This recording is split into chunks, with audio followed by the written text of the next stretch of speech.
सबसे पहले तो मैं आप लोगों को धन्यवाद देना चाहूँगी, जो कि आप लोग हमें इतना प्रोत्साहित करते हुए हमें और वीडियो बनाने के लिए प्रेरित करते हैं और दिल से मैं आप लोगों को शुक्रिया अदा करती हूँ। आज मैं एक ऐसे कलाकार के बारे में बताने जा रही हूँ जिसके बारे में हर कोई चर्चा नहीं करता है, लेकिन आज वो मैं सच्चाई आप लोगों को बताने जा रही हूँ जिसे जानकर आप लोगों का भी दिल दहल जाएगा।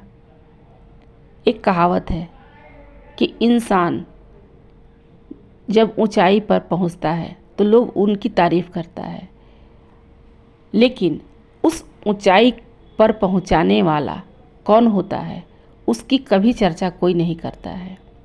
जैसे कि माँ बाप बच्चों को पढ़ाते हैं, लिखाते हैं, योग्य बनाते हैं, लेकिन तारीफ़ उसकी होती है कि ये चीज़ बच्चा किया, आज ये हो इस पोस्ट पर है, लेकिन कभी उसकी माँ बाप को नहीं तारीफ़ की जाती है कि अपनी माँ बाप के तपस्या का फल है कि आज बच्चे को उस योग्य बनाया।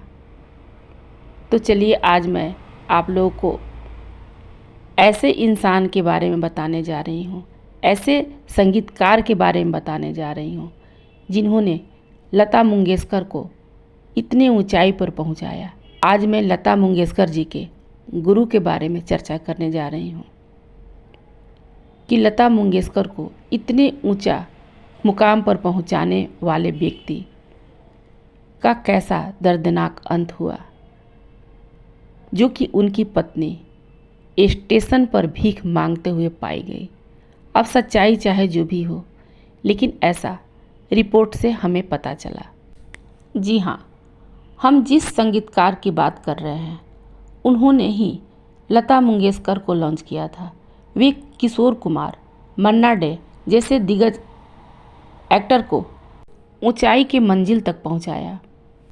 वैसे तो बॉलीवुड के कई ऐसे कलाकार हैं अनगिनत जिनकी कहानियाँ कुछ अलग अलग है, जो कि अपनी कमाई तक नहीं बचा पाए और गरीबी में जीने को मजबूर हो गए।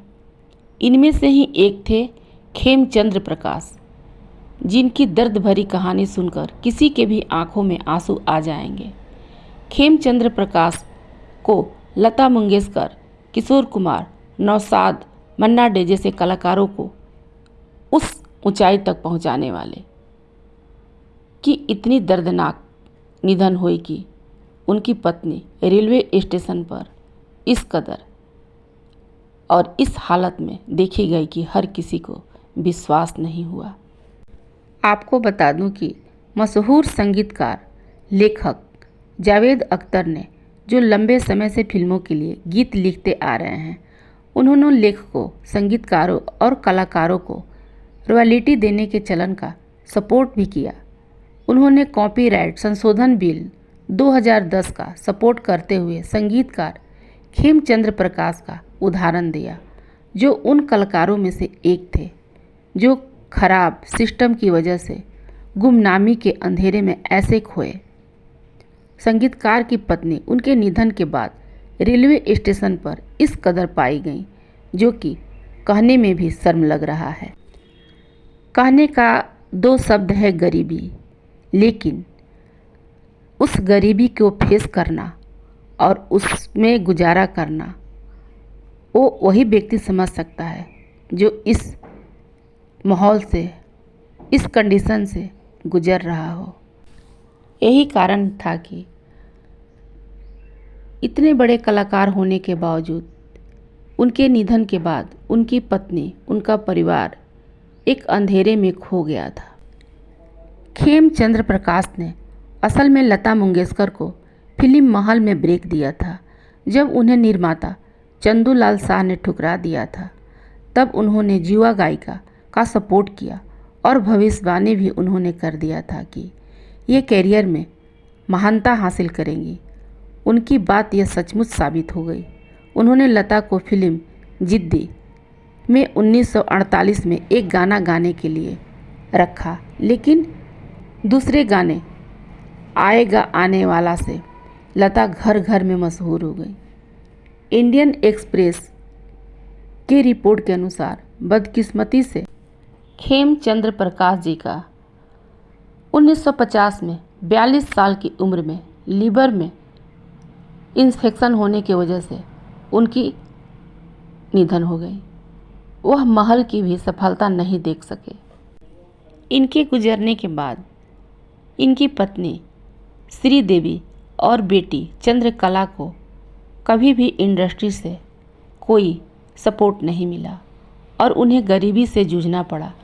जावेद अख्तर ने अपने एक भाषण में कहा था, उनकी दुर्दशा का जिक्र किया था और कॉपीराइट संशोधन बिल 2010 का सपोर्ट किया। उन्होंने कहा, आएगा एक दिन आएगा बहुत मशहूर गीत था। 60 साल पहले लिखा गया यह गाना खेमचंद्र प्रकाश ने कंपोज किया था, जो अपने समय के बेहद लोकप्रिय संगीतकार थे। खेमचंद्र जी कभी ऐसा नहीं लाइफ में सोचे होंगे कि आज मेरे वजह से मेरा परिवार इस कदर बिखर जाएगा और इतनी जल्दी मैं दुनिया छोड़ दूंगा।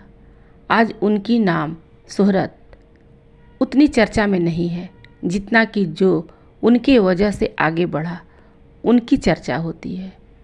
तो आप लोगों को लता मंगेशकर जी के गुरु के बारे में जानकर कैसा लगा?